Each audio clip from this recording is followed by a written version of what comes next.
嗨，大家好，我是坦皮叔。今天是2025年3月30号，这一期咱们继续聊聊俄罗斯入侵乌克兰，看一看乌克兰战场上也有什么变化。今天是俄罗斯侵略乌克兰的第1131天，也是乌军进入库尔斯克的第237天。根据媒体报道，乌军还在库尔斯克，还占有库尔斯克100多平方公里的离地保老人要求俄军将乌军赶出库尔斯克还剩1天，不知道这个俄军怎么做到利用最后1天把乌军赶出库尔斯克。库尔斯克这儿现在还是一筹莫展，无计可施，但是比尔格莱德似乎又是火烧眉毛。俄新社3月28日报道，他说俄罗斯军队北部集群。一名消息人士向俄新社透露说，乌克兰军队指挥部已下达命令，要求乌军部队在库尔斯克州夺取新的地区，并争取在比尔格莱德州占领一片区域。该人士说乌军试图在库尔斯克州和比尔格莱德州的多个前线地段突破我们的防线。基辅当局早在谈判开始之前就下达了这样的命令，这个很好理解，也就是说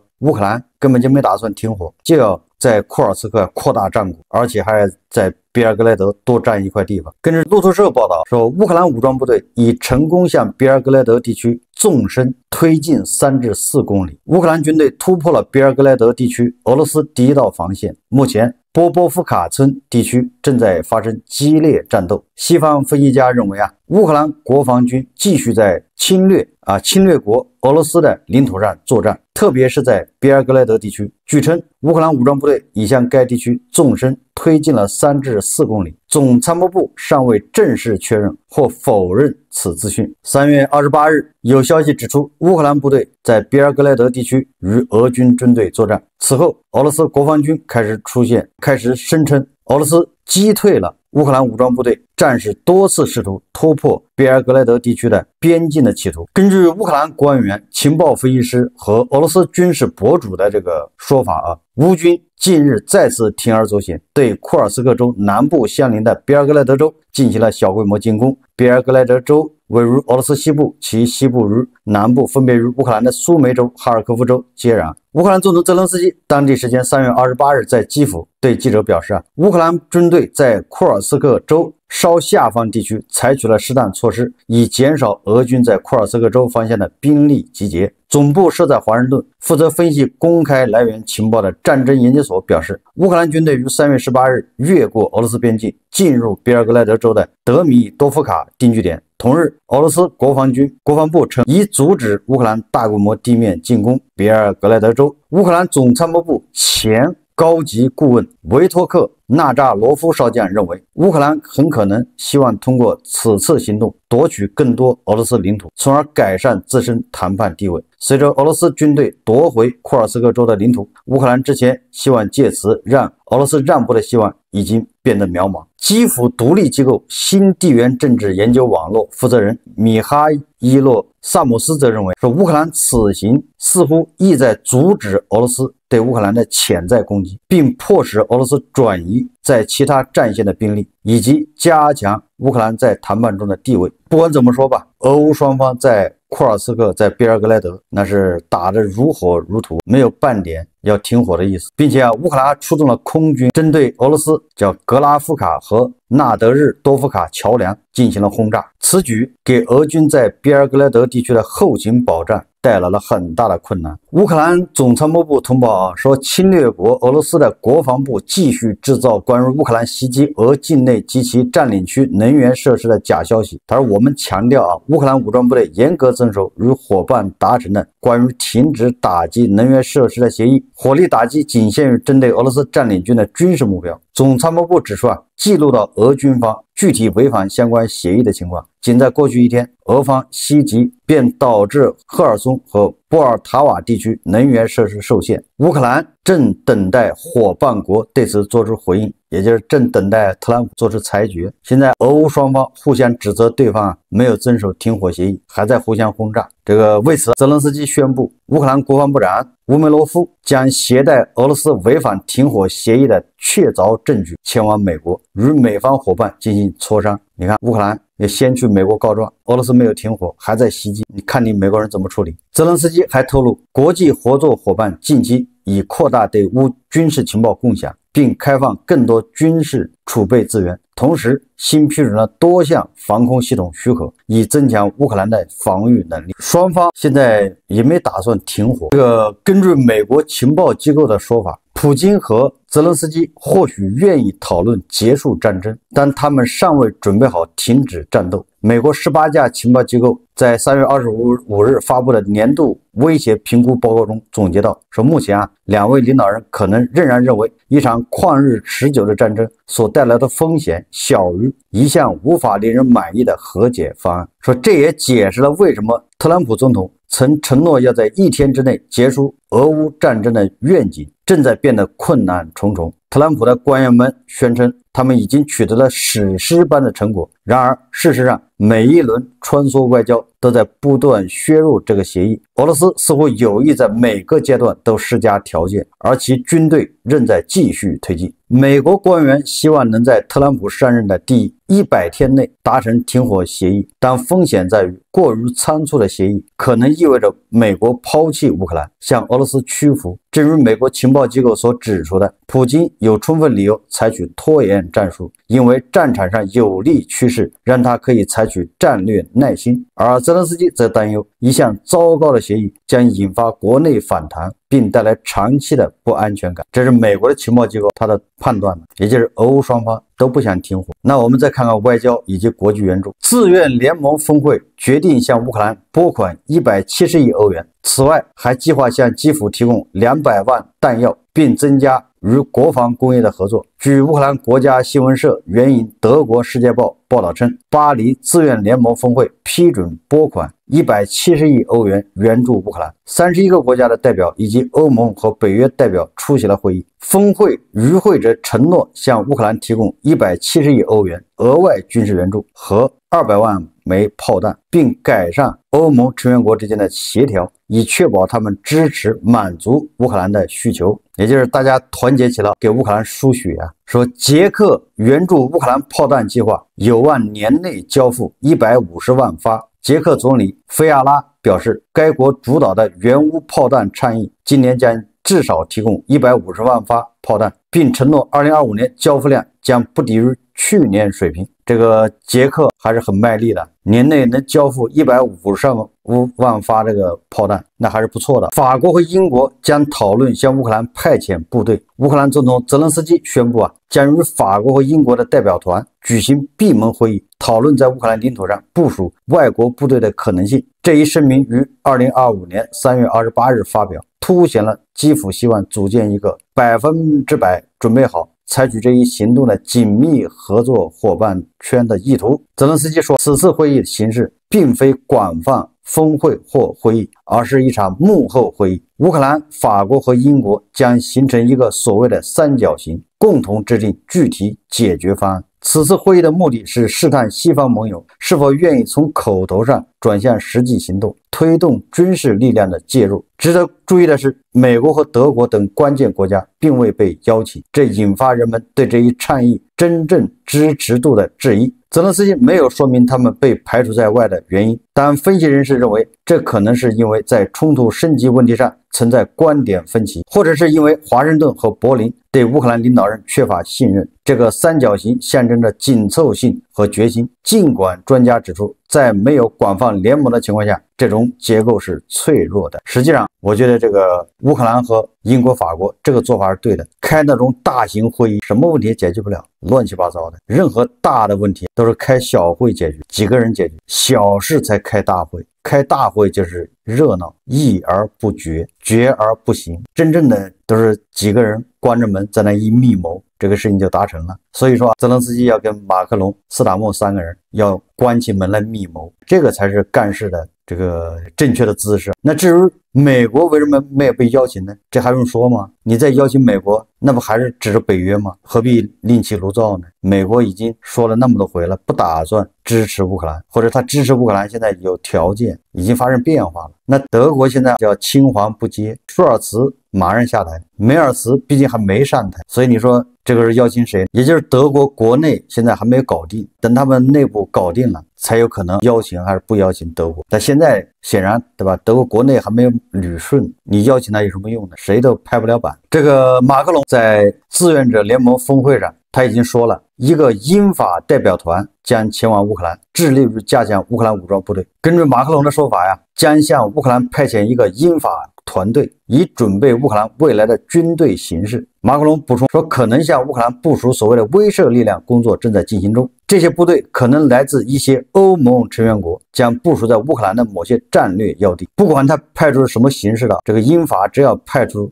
现役军人呢，出现在乌克兰不走，帮乌克兰训练士兵，实际上这第一步就达到了。这3年来啊，北约哪个国家都没有人承认过派出正规军进入乌克兰，现役部队进入乌克兰都没有，顶多是那些什么雇佣兵、志愿兵。那这次英法如果派部队，不管是军事代表团还是什么，只要在乌克兰，实际上就是第一步啊，先迈出第一步。老鼠拖木先，大头在后面。英国首相斯塔默啊，今天发表演讲，他说普京在耍手段，拖延时间。大家看视频。And it's now obviously over 2 weeks since Ukraine agreed to an immediate 30-day ceasefire. That offer is still unanswered. It's over a week since Putin agreed to an energy and infrastructure ceasefire,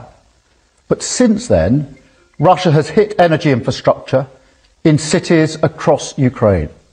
They've increased their bombardment, firing over 1,000 long-range drones at the country, hitting Ukrainian homes, schools and hospitals, with widespread civilian casualties. One drone killed a mother, a father and their daughter, an innocent family. Then this week we saw the agreement on a ceasefire in the Black Sea. I welcome this as a vital first step forward, but within a few minutes of the announcement, Russia set out new conditions and delays. Now, President Trump has rightly called them out for dragging their feet. And we agreed here in Paris today that it's clear the Russians are filibustering. They are playing games and they're playing for time. It is a classic from the Putin playbook. 这也促使了英法联军先派部队到乌克兰，只是后面大部队欧盟那些国家那再慢慢谈。我认为这个非常关键，也非常有意义。先迈出第一步，不要老是开会就是议而不决啊，大家讨论的很热闹，最后没有实际行动。你只要敢往乌克兰派出一兵一卒，后面就慢慢扩大。而这个正是俄罗斯所忌惮的。俄罗斯目前使出浑身的这个招数，这种恐吓、划底线，就是不希望欧洲派军队到乌克兰。俄罗斯国家杜马警告西方出兵乌克兰的危险性。来自俄克里米亚地区国家杜马议员尤里涅斯杰连科向俄罗斯卫星通讯社表示，向乌克兰派遣所谓的维和部队可能会导致俄罗斯与北约之间的潜在冲突，这种冒险是不明智的。涅斯杰连科说，马克龙和斯塔默关于维和人员的想法甚至没有得到他们的同事欧洲国家领导人支持，这种想法毫无道理可言，因为它可能导致俄罗斯与北约之间的潜在冲突。你看看，所以我说英法先向乌克兰派出一个代表团，迈出这一步，你让俄罗斯人看一看，要不俄罗斯人永远说你这个英法只是嘴炮，不敢。所以这个斯塔默、马克龙就要证明自己不是嘴炮，是玩真的。从泽连斯基最近的态度变化也可以看出，欧洲至少英法、德国恐怕已经动员起来，他是玩真的。你看泽连斯基现在态度变了。根据这个德新社3月28日报道，乌克兰坚决拒绝将美国在其抵抗俄罗斯的战斗中提供的军事援助归类为贷款。泽连斯基28日在基辅对记者说，他说我们感谢这些支持，但这不是贷款，我们不会允许将其归类为贷款。泽连斯基还证实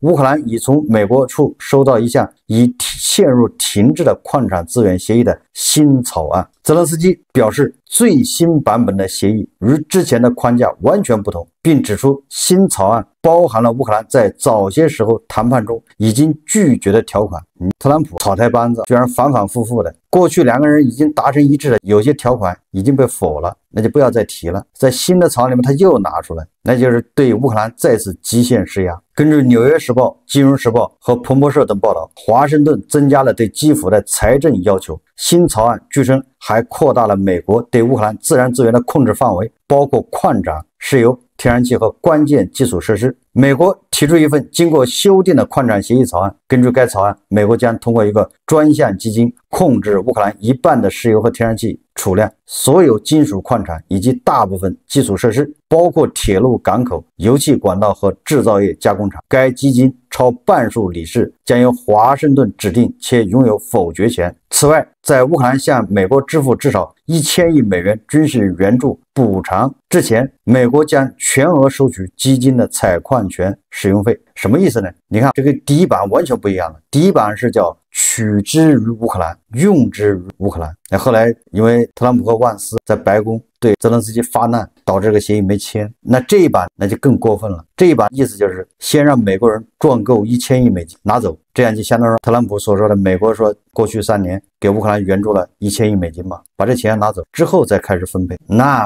泽连斯基拒绝，我觉得这个有道理。我昨天节目我就说了，如果特朗普签这个矿产协议，目的是给乌克兰提供安全保障，哪怕是以后承诺要给乌克兰援助，那他就可以签这个协议。否则为什么要签这个协议呢？现在是欧洲人在帮乌克兰了，到时候欧盟难道就得到一个空壳吗？瓤子对不对？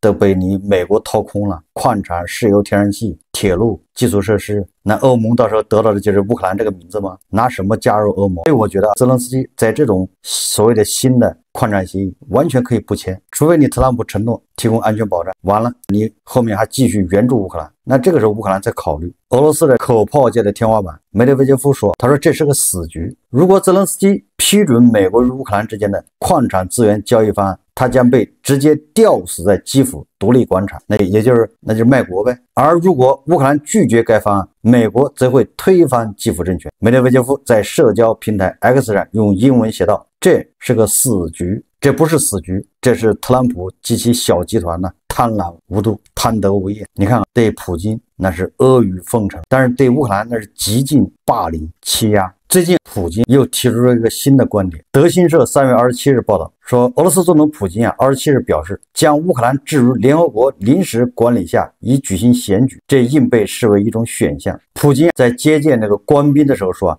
这种做法是存在的，原则上我们当然可以与美国、欧洲国家，当然还可以与我们的伙伴和朋友讨论设立联合国临时管理机构的可能。他表示其目标是举行民主选举，让有能力达成和平协议的政府上台执政。你说这个就是流氓嘴脸了，他居然要联合国去干涉人家主权，干涉人家内政，帮人家接管了，然后选一个卖国政府上台，也就是能签这个和平协议的政府上台。也就是说，这么悍然干涉别国内政的这种做法，在普京看来居然是一个解决方案。也就是说，你跟流氓有什么好谈的？你跟强盗谈判啊？针对普京的这个说法，在泽连斯基现在他也提出了新的主张，这叫以其人之道还治其人之身。首先是29号，乌克兰总统泽连斯基在基辅召开记者发布会，说再次强调基辅现政权的合法性，表示俄罗斯总统普京害怕与乌克兰，害怕与我个人谈判。泽连斯基提及普京指责基辅现政权不合法的言论，回应称问题不在于他看来谁是合法的，谁是不合法的，他只是不断找一个或另一个理由不结束战争。泽连斯基表示拒绝与普京直接谈判。泽连斯基提议与俄罗斯商界及地方代表进行接触。泽连斯基在记者会上表示，原则上我们愿意与俄罗斯其他代表对话。我认为俄罗斯国内存在商界力量和各地区代表，包括重要商业领域的代表，如果他们具备结束战争的意愿，我们愿意与之沟通。你看，这就是泽连斯基高明的地方，开始分化瓦解俄罗斯国内，就允许你普京、你特朗普在乌克兰国内搞事，在乌克兰培养反对派，想搞乱乌克兰。那泽连斯基一样可以对俄罗斯采取分而化之，跟商界领袖谈。商界领袖现在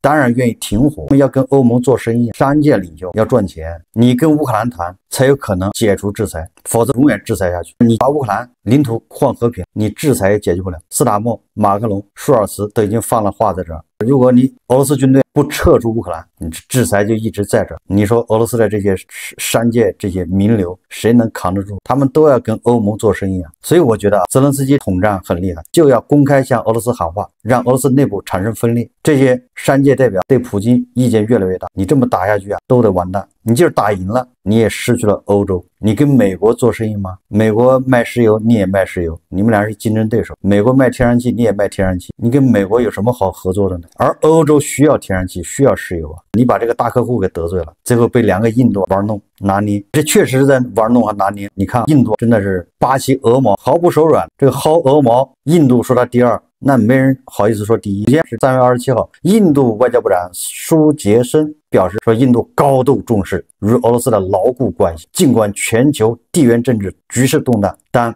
印度与俄罗斯始终展现出对彼此核心利益的承诺。你看这话说的多漂亮，就无论这个世界怎么变化，我们跟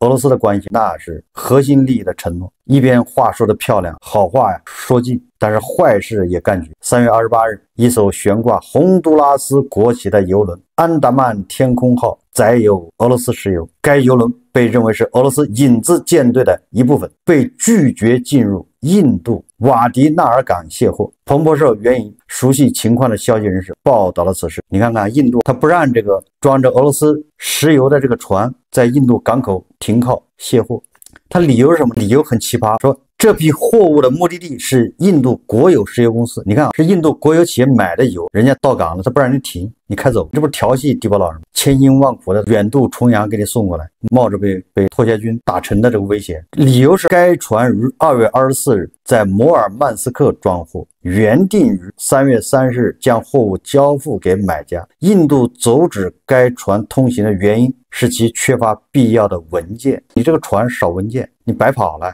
你回去这儿不让你停。根据印度的规定，进港油轮的船龄不能超过20年。你看看，这真叫是一个奇葩规定。这个规定就是为俄罗斯这个影子舰队量身定制的，因为俄罗斯的影子舰队它都是从希腊从哪儿买的，就是老旧的马上退役的2手油轮，还专门用来搞服务的，用来送货上门呢。结果你说印度，你说损不损？他搞个规定说船龄超过20年，你不能在我港口停靠。你这个规定难道为中国设计的吗？中国的船都是新的，他这不就是为俄罗斯量身定制的吗？只有俄罗斯的船龄会超过20年。他又说了个他开了个小口子，什么口子呢？他说如果船舶持有相关主管部门颁发的特殊证书，可能被允许运营。你看看，凡事都有例外，不是所有的超过20年的船都不能在印度港口停靠。你找主管部门目的，他给你特批一个，你就能停靠。那为啥把俄爹的船赶走呢？这还不是针对俄爹吗？你说巧不巧吧？你说缺德不缺德？这个安达曼天空号它是2004年建成的，已经获得这个印度的进港认证，但是他说该证书未得到印度当局承认，也就是中介公司帮他已经办了进港认证，也就是印度他反正最后他没承认，因此印度港口当局无权接收这艘油轮。然而说这艘油轮去年曾停靠在瓦迪纳拉港，那个时候它的船龄离20年还差2个月。你说就这么蹭，就这么巧。船舶跟踪系统显示，安达曼天空号油轮目前位于阿曼和印度之间，显然它仍处于满载状态。你说你让人家把这个满载的油轮开哪儿去？难道还开回去吗？所以你说这个印度也就是跟俄罗斯是好话说尽，坏事做绝。2025年2月，印度对俄罗斯石油购买量降至2023年1月以来最低水平。同时，分析师不排除3月份交付量会更小，原因是什么呢？原因是俄罗斯可用船队减少，这与拜登政府1月份实施的美国制裁措施有关，也就是拜登签署的制裁措施到现在还有效啊。印度就根据这个制裁找个借口，反正你船龄超过20年的不要在我这停靠，你这就相当于把俄罗斯的石油封杀了，俄罗斯的这个船龄都超过20年。我们再看俄罗斯发布公告说，乌军轰炸恩格斯机场，致核材料仓库损害，当地核辐射飙升，周围居民已经撤离。这个3月10几号，乌军不是用无人机轰炸了恩格斯机场吗？结果还真是有传言说当地的什么这个核辐射超标45倍，结果现在俄罗斯官方已经报道了，该机场核材料仓库被炸，当地核辐射飙升。俄罗斯人有福了，天天地包老人盘核武器，盘他的核按钮，恐吓这个国家，恐吓那个国家，到现在的核弹一颗都没敢放，结果自己的老百姓先尝受一下核辐射，先享受。乌克兰的情报总局局长布拉诺夫说，他说克里姆林宫的战争资源正在耗尽，对战争的开支很可能远高于俄罗斯政府公布的军事预算。克里姆林宫每天在战争上的耗费近10亿美元，俄罗斯财政预算的41%用于战争，还有大量资金用于维持国内稳定。为了维持高强度支出，俄罗斯政府几乎削减了所有社会项目。这个俄罗斯央行行长不已经说了吗？这个仗再打下去，那只能冻结俄罗斯老百姓居民的储蓄了。关于俄罗斯政府军事支出远远大于公开数字的说法，早在2022年就有，并未得到克里姆林宫的回应。不过，很多迹象却显示，俄罗斯的经济状况很不妙，包括极低失业率带来的劳动力不足、卢布贬值和通货膨胀等。莫斯科时报报道称今年年初，俄罗斯国家福利基金的黄金储备187.7吨，而去年则为359吨，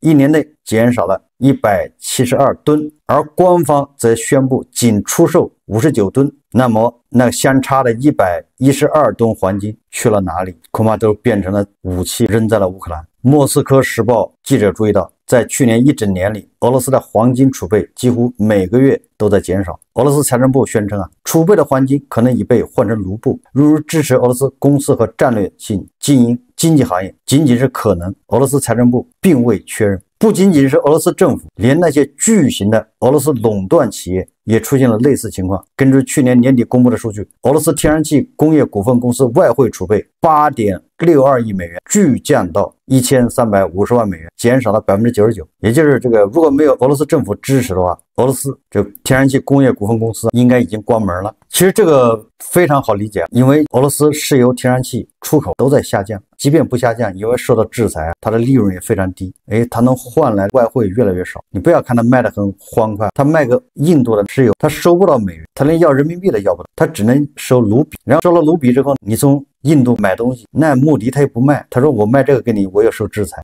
只能卖点香料、印度神油。这低保老人只能含泪收一点这个印度神油，最后被迫买了印度的国债，帮助印度建设。你说他一边出血，一边勒紧裤腰带，还一边要帮助印度建设。这印度人还不念他好，他卖到大国的天然气，他也得不到美元，以美元计价，最终得到的是人民币。完了之后，他又变成冰箱、洗衣机、新能源汽车、尿不湿拉回去了。他没有外汇，他没有美元去买那些什么机床，买那个黑市去买武器，那些只能靠黄金去换，把黄金换美元，完了之后再去黑市去换武器。你说这个仗他还能坚持多长时间？等他那一点黄金全部用完了，差不多了。这个恐怕也是泽连斯基现在他的底气所在，只要有英国、法国、德国支持，他就能耗下去。好，这期节目我们就聊到这里，感谢大家收看。如果喜欢我的节目，欢迎订阅、转发，也可以在下方留言评论，谢谢大家。